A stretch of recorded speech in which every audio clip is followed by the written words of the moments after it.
Chaucer ആണ് ഇംഗ്ലീഷിന്റെ father എന്ന് പറയുന്നത്. ഫാദർ ഓഫ് ഇംഗ്ലീഷ് ലാംഗ്വേജ് ആണ് ചോസർ ആണ് കേട്ടോ. ഇപ്പൊ നമ്മൾ റീസെന്റ് ആയിട്ട് ചേട്ടൻ ഭഗത്, അതുപോലെ തന്നെ റീസെന്റ് ആയിട്ടുള്ള എഴുത്തുകാരൊക്കെ അവർ ശ്രദ്ധിക്കുന്നത് പ്രധാനമായും പുതിയ കാലഘട്ടത്തിന്റെ കൾച്ചറുകള് അതിൽ ഇന്റഗ്രേറ്റ്. ഇപ്പൊ ഏറ്റവും സിമ്പിൾ ആയിട്ടുള്ള ബുക്സുകൾ വായിക്കുക എന്നുള്ളതാണ്. ഇപ്പൊ നമ്മൾ ചെറിയ കുട്ടികൾക്ക് നമ്മൾ എപ്പോഴും പ്രിഫർ ചെയ്യല അതിന്റെ പിക്ചറസ് മോഡലൊക്കെ ഉള്ള ചിത്രം, അവർക്കൊന്നും കൂടി easy. എന്നിട്ട് അന്ന് ഞാൻ ചെയ്യണം എന്താ വെച്ചാൽ കസ്റ്റമർ കെയർക്ക് ഫോൺ വിളിക്കും. ക്രിയേറ്റ് അത് വിളിച്ചിട്ട് നമ്മൾ ഇംഗ്ലീഷ് സംസാരിക്കാൻ വേണ്ടി നമ്മൾ ആക്സസ് കാണും. വേറൊരു വഴിയില്ല അന്ന്. ഇംഗ്ലീഷിനെ സ്നേഹിച്ചു. അതെ അതെ ഡെഫിനറ്റ്ലി. അസ്സലാമു അലൈക്കും. Hello everyone, welcome to the first episode of our channel. അപ്പോൾ ഇന്ന് നമ്മളോടൊപ്പം ഗസ്റ്റ് ആയിട്ടുള്ളത് അക്കാദമിക് രംഗത്ത് 7 വർഷത്തോളം പരിചയ സമ്പത്തുള്ള നിലവിൽ MIC ഹയർ സെക്കൻഡറി സ്കൂളിന്റെ പ്രിൻസിപ്പാളായിട്ടുള്ള ഇൻസാഫ് സാറിനാണ്. Insaf sir, welcome. Thank you. അപ്പോൾ സാറിന്റെ ടീച്ചിങ് പീരീഡ് കാറ്റ് ഇൻട്രസ്റ്റിംഗ് ആയിട്ടൊന്ന് കേട്ടിട്ടുണ്ട്, അതൊന്ന് പറയാം.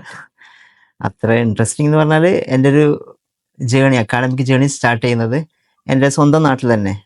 I mean grade 1 to 10th എൻ്റെ സ്വന്തം നാട്ടിലാണ് ഞാൻ പഠിച്ചത്. അതിനുശേഷം മടവൂർ CMACAM കോളേജിലായിരുന്നു, വാഫി കോഴ്സിനാണ് ഞാൻ പഠിച്ചിട്ടുള്ളത്. അവിടെ 8 വർഷം. അവസാനം അഷ്അരി വാഫി ബിരുദം കിട്ടിയാണ് പുറത്തു വരുന്നത്. അതിനുശേഷം ഞാൻ BEd കഴിഞ്ഞു.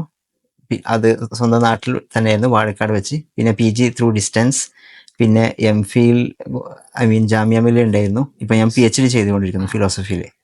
അപ്പോൾ ഈ ഒരു ഇംഗ്ലീഷ് മേഖലയിലേക്ക് എങ്ങനെയാണ് താങ്കൾ എത്തിച്ചേർന്നിട്ടുള്ളത്? എങ്ങനെയാണ് ഇംഗ്ലീഷ് ഭാഷ താങ്കളെ സ്വാധീനിച്ചിട്ടുള്ളത്? ഏത് ഭാഷ എന്നുള്ളത് എനിക്കെന്നും എൻ്റെ കുട്ടിക്കാലം മുതൽ ഒരു ഇൻട്രസ്റ്റിംഗ് ആയിരുന്നു. അപ്പോൾ ഞാൻ 10th ക്ലാസ്സിന് ശേഷമാണ് ഇംഗ്ലീഷ് എന്നത് എനിക്കൊരു ഹരമായി മാറുന്നത്. ചില ടൈമിംഗ്. അതെ അതെ അതെ അതെ അത് ഞാൻ പഠിക്കുന്ന സമയത്ത് എൻ്റെ സീനിയേഴ്സ് നന്നായി സംസാരിക്കുമായിരുന്നു. അപ്പൊ അവരെ കണ്ടിട്ട് എനിക്കും നന്നായിട്ട് ഇംഗ്ലീഷ് പഠിക്കണം എന്നുള്ള.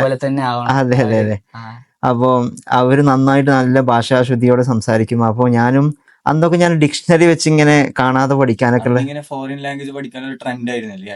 അതെ അതെ അതെ അന്ന് പ്രത്യേകിച്ച് ഇംഗ്ലീഷ്, അറബി, ഉറുദു ഈ 3 ഭാഷകൾ അവിടെ ക്യാമ്പസിലൊരു വൈബായിരുന്നു ഞങ്ങൾക്കിടയിലൊക്കെ. അപ്പോൾ ഞാൻ 1ാം ക്ലാസ്സിൽ പഠിക്കുന്ന സമയത്ത് തന്നെ ഇംഗ്ലീഷിലേക്ക് മെല്ലെ മെല്ലെ പതുക്കെ വന്നു. 2ാം ക്ലാസ്സിലൊക്കെ വരുമ്പോൾ ഓൾമോസ്റ്റ് ഓക്കെ ആയി. അങ്ങനെയാണ് ആ സ്റ്റെപ്പ് ഒരു ഇൻട്രസ്റ്റിംഗ് ആയി വരുന്നത്. പിന്നെ എനിക്കുണ്ടായിരുന്ന ചില സാർമാരൊക്കെ ഒരു അട്രാക്ഷൻ നമുക്ക് ഭയങ്കരമായിരുന്നു. അതെ അതെ അതെ അതെ നല്ല സീനിയേഴ്സ് നമ്മുടെ കൂടെ ഉണ്ടായിരുന്നവർ. എനിക്ക് ഒരു ലാംഗ്വേജ് പാർട്ട്ണർ ഉണ്ടായിരുന്നു. ഞങ്ങൾ തമ്മിൽ ഇംഗ്ലീഷ് മാത്രം സംസാരിക്കും. പിന്നെ ഒരു അറബി ഒരാളുണ്ടായിരുന്നു. അങ്ങനെ ഭാഷയിൽ പ്രത്യേകിച്ച് ഇംഗ്ലീഷിനോട് നല്ല താല്പര്യമായിരുന്നു. അങ്ങനെയാണ് ആ സ്റ്റെപ്പിലേക്ക് വരുന്നത്. അപ്പോൾ പലർക്കും പല താല്പര്യങ്ങളായിരിക്കും. ചിലർക്ക് എഴുതാനായിരിക്കും താല്പര്യം, ചിലർക്ക് വായിക്കാനായിരിക്കും താല്പര്യം, ചിലർക്ക് മറ്റെന്തെങ്കിലും, ചിലർക്ക് സ്റ്റോർ ചെയ്താനായിരിക്കും. എഴുത്തിൽ തന്നെ വ്യത്യസ്ത വിഭാഗങ്ങൾക്കാണ്. അപ്പോ ഈ English poem writing, creative writing, ഇങ്ങനെയുള്ള കാര്യങ്ങളിലൊക്കെ നമ്മൾ ശ്രദ്ധിക്കേണ്ട, അതിൽ ഉൾപ്പെടുത്തേണ്ട കാര്യങ്ങൾ. അതെ അതെ ഇപ്പൊ നിങ്ങൾ പറഞ്ഞ പോലെ തന്നെ എൻ്റെ കൂടെ ചങ്ങായി ഉണ്ടായിരുന്നു ഞങ്ങൾ പഠിക്കുന്ന സമയത്ത്. ഓന് റൈറ്റിംഗിൽ അത്ര എക്സലന്റ് ആയിരുന്നു. ഇപ്പോൾ പിന്നെ ഇന്ത്യൻ എക്സ്പ്രസ്സിലൊക്കെ ന്യൂസ് കോളമിസ്റ്റ് ഒക്കെ ആയിട്ട് കയറി. ഇപ്പൊ അത് വലിയ ബുക്സുകളൊക്കെ ട്രാൻസ്ലേറ്റ് ചെയ്ത് എഴുത്തിൽ സംസാരിക്കാൻ കഴിയുകയില്ല. അപ്പോൾ എഴുത്തുകാർ ശ്രദ്ധിക്കേണ്ടതെന്ന് വെച്ചാൽ നല്ല വെക്കാബുലറി അവർക്ക് വേണമെന്നുള്ളതാണ്. നല്ല ചങ്ക്സ് ഓഫ് നല്ല കോയിൻഡ് വേർഡ്സുകൾ അവരുടെ കയ്യിൽ വേണം, നല്ല പദങ്ങള്. ഭാഷ എഴുത്തിന്റെ ഒരു പ്രത്യേകത എന്ന് പറഞ്ഞാൽ അതിന്റെ ഒരു ബ്യൂട്ടി എന്ന് പറഞ്ഞാൽ നല്ല ഇഡിയംസുകള്, പുതിയ വാക്കുകൾ ഉപയോഗിക്കുക, അതിന് നല്ല യൂസേജസുകൾ കൊണ്ടുവരിക. അപ്പൊ അത് നന്നായി വായിക്കുക എന്നുള്ളതാണ് അതിന്റെ ബേസ്.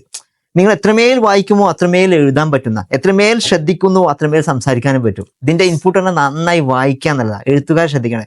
പിന്നെ നമ്മൾ ചില നല്ല കോട്ട്സ് ഒക്കെ കാണുമ്പോൾ അത് നമ്മൾ പോയിന്റ് ചെയ്ത് വെച്ച് നമ്മൾ ഡയറിയിൽ കുറിച്ച് വെക്കുക, നമ്മളത് കീപ്പ് ചെയ്യുക, എന്നിട്ട് അതിനെ പിന്നീട് ഉപയോഗിക്കാൻ. ചില നല്ല കോട്ടിങ്സുകളൊക്കെ ഉണ്ടാവും. ആ കോട്ട്സുകൾ മതി അതിനെ ബ്യൂട്ടി ചെയ്യാൻ.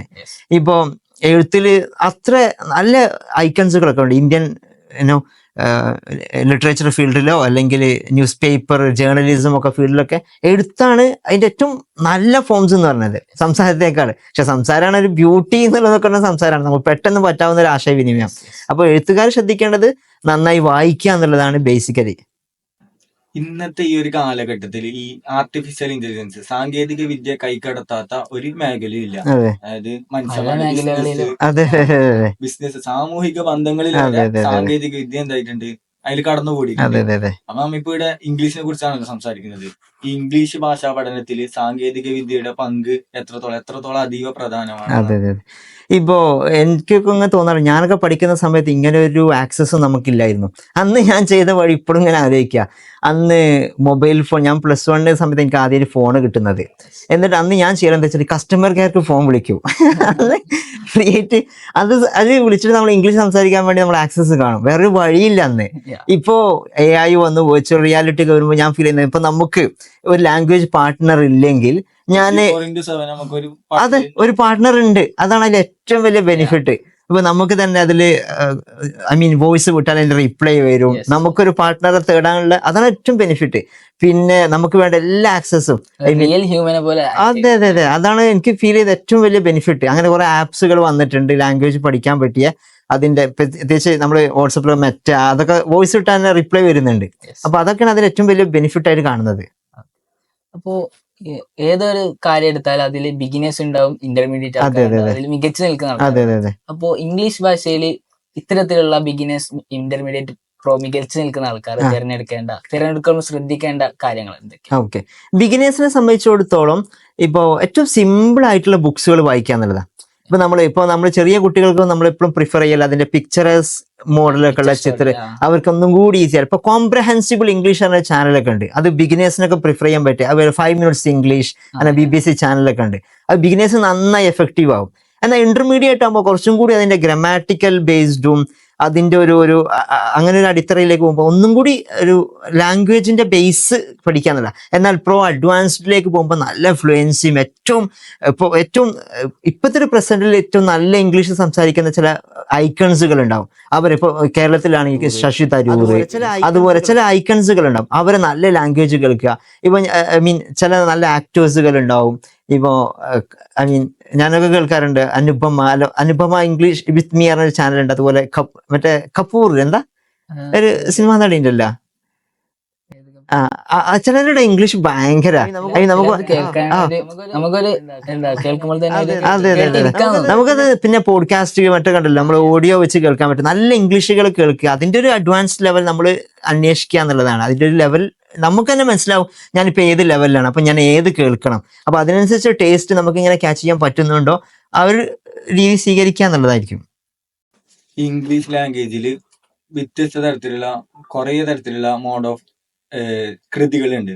അതിൽപ്പെട്ട ഒരു കൃതിയാണ് ഈ ക്ലാസിക് കൃതി എന്നുള്ളത്. ഈ ലോകത്ത് ഈ ക്ലാസിക് കൃതികൾ അറിയപ്പെടുന്ന തന്നെ, ജനങ്ങൾക്ക് ലോകത്ത് മനസ്സിലാകുന്ന തന്നെ ഈ ചാൾസ് ഡിക്കൻസ്, പിന്നെ ഷേക്സ്പിയർ പോലത്തെ ക്ലാസിക് കൃതി റൈറ്റേഴ്സിന്റെ, ക്ലാസിക് നോവൽസ് റൈറ്റേഴ്സിലൂടെയാണ്.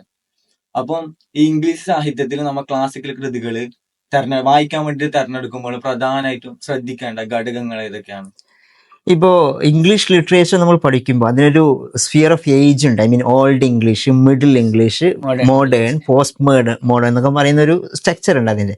അതിൽ ഓൾഡ് ഇംഗ്ലീഷിൽ ശരിക്കും ചോസറാണ് ഇംഗ്ലീഷിന്റെ ഫാദർ എന്ന് പറയുന്നത്. ഫാദർ ഓഫ് ഇംഗ്ലീഷ് ലാംഗ്വേജ് പറഞ്ഞാൽ ചോസറാണ്. അദ്ദേഹത്തിന്റെ കാൻറ്റർബറി ടെയിൽസ് പറഞ്ഞ ബുക്കൊക്കെ ഉണ്ട്. അതിൽ നമ്മൾ പ്രധാനം ശ്രദ്ധിക്കേണ്ടത് ഇപ്പം നമ്മൾ ഓൾഡ് ഇംഗ്ലീഷിനെ അപ്രോച്ച് ചെയ്യാന്നുള്ളത് കുറച്ച് ഡിഫിക്കൽട്ടാണ്. എന്നാൽ ഒരു ഭാഷയുടെ ബേസ്, അതിന്റെ സത്ത എന്ന് പറയുന്ന ക്ലാസിക്സ് ആണ്.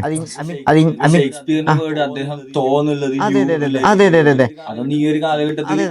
അതെ നമുക്ക് അതൊരു പിന്നെ ഒരു പഴയ ലാംഗ്വേജിൽ ബിബ്ലിക്കൽ റെഫറൻസസ്, അഥവാ ഇംഗ്ലീഷിന്റെ വലിയ പ്രത്യേകത പറഞ്ഞാൽ ബൈബിളുമായി അഭേദ്യമായി കണക്റ്റഡ് ആണ്. ക്രിസ്ത്യൻ ലാംഗ്വേജും അവരുടെ കുറെ ടേംസുകളൊക്കെ ആയിട്ട്. ഇപ്പോൾ ചോസർ അല്ലെങ്കിൽ ഷേക്സ്പിയറെ നമ്മൾ പഠിക്കുമ്പോൾ അതിൻ്റെ ഒരു മനോഹാരിത അതിലുണ്ടായിരുന്നു. അപ്പം അതിൽ ലാറ്റിൻ ലാംഗ്വേജും കൂടി മിങ്കിൾഡ് ആയിട്ടാണ് അധികം വന്നിട്ടുള്ളത്. ഇപ്പം അതിൽ നമ്മൾ ശ്രദ്ധിക്കുമ്പോൾ എന്താ വെച്ചാൽ അതിൻ്റെ തന്നെ ഷേക്സ്പിയറിൻ്റെ തന്നെ വർക്ക്സുകൾ എടുക്കുമ്പോൾ അതിൻ്റെ ട്രാജഡി കോമഡി, ട്രാജിക് കോമഡി, അങ്ങനെ കുറേ വേർഷൻസ് ഉണ്ട്. അതിൽ നമ്മളെ സംബന്ധിച്ചിടത്തോളം അത് പഠിക്കുമ്പോൾ അതിൻ്റെ ഒരു വലിയൊരു ചെറിയ ഭാഷയിൽ അദ്ദേഹത്തിന് കുറേ സത്തകൾ അതിൽ കിടക്കുന്നുണ്ട്. അപ്പൊ അതിനെ കൃത്യമായിട്ട് പഠിക്കുകയും അതിനിപ്പം പുതിയ അപ്രോച്ചിലൊക്കെ സമീപിക്കുക എന്നുള്ളതാണ് അതിന്റെ നല്ല വഴി. ക്ലാസിക് ഫിക്ഷൻ തിരഞ്ഞെടുക്കുമ്പോഴുള്ള നിബന്ധനകൾ സാർ പറഞ്ഞു. അപ്പോ ഇപ്പോ മോഡേൺ കാലമാണ്, പോസ്റ്റ് മോഡേൺ കാലമാണ്. മോഡേൺ ഫിക്ഷനുകൾ തിരഞ്ഞെടുക്കുമ്പോൾ നമുക്ക് ശ്രദ്ധിക്കേണ്ടത്, ഒരു അക്കാദമിഷ്യൻ എന്ന നിലയിൽ ശ്രദ്ധിക്കേണ്ടത്? അതെ പോസ്റ്റ് മോഡേൺ ടൈമില് ഇപ്പോ ഓരോ ബുക്സിനും അതിനകത്ത് തീം ബേസ്ഡ് ഉണ്ട്. ഇപ്പൊ അതിന്റെ പോയട്രി ആയിട്ട് പോംസ്, അതെ എല്ലാ വർക്ക്സിനും അങ്ങനെ കാണാൻ പറ്റും.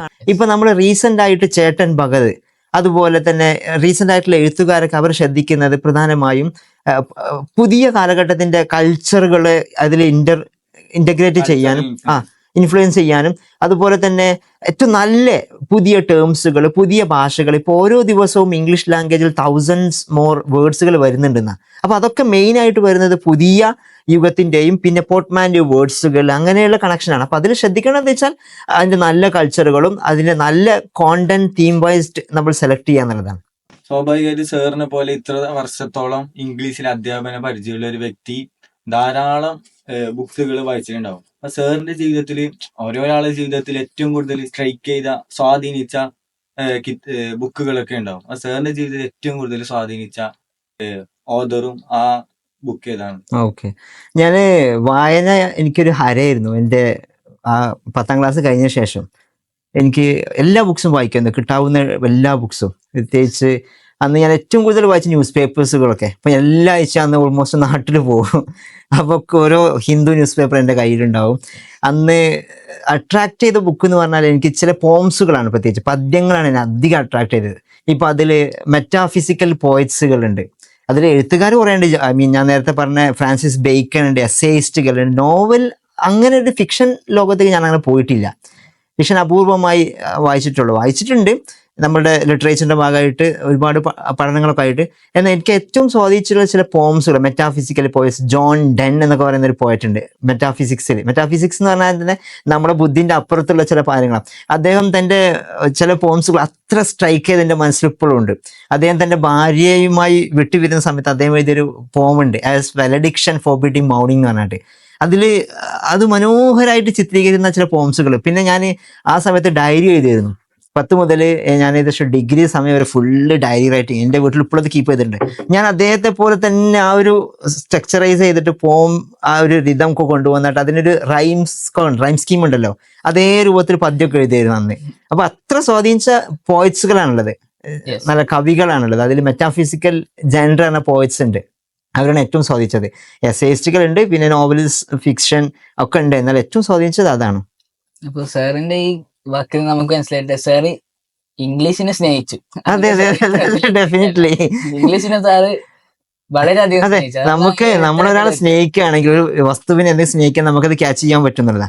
നമ്മളുടെ അപ്രോച്ച് നമ്മൾ പേടിച്ചുകൊണ്ടല്ല, നമ്മളിപ്പോ എന്ത് കാര്യത്തിലും ഒരു പ്രേമം, ഒരു ഇഷ്ടം വെച്ചാൽ ആ സാധനം നമുക്ക് പെട്ടെന്ന് കിട്ടുന്നില്ല. അതെ, നാട്ടിൽ പോകുമ്പോ പോലും അതെ.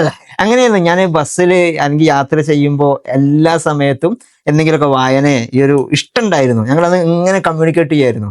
അപ്പം ഞാൻ പഠിക്കുന്ന കോളേജിൽ തന്നെ അങ്ങനെ ഒരു വിഭാഗത്തിൽ എന്നെ പെടുത്തിയിരുന്നത്. അവിടെ എന്ത് പ്രോഗ്രാം ഉണ്ടെങ്കിലും ഭാഷ പഠിക്കാൻ ആ ഭാഷയെ പ്രേമിക്കാം. അതെ, അതാണ് അതിന്റെ ഏറ്റവും എസെൻസ് എന്ന് പറയുന്നത്. Thank you sir being with us. Thank you. വിലപ്പെട്ട സമയം നമുക്ക് വേണ്ടി മാറ്റി. Definitely. Thank you. Thank you sir. Okay, see U.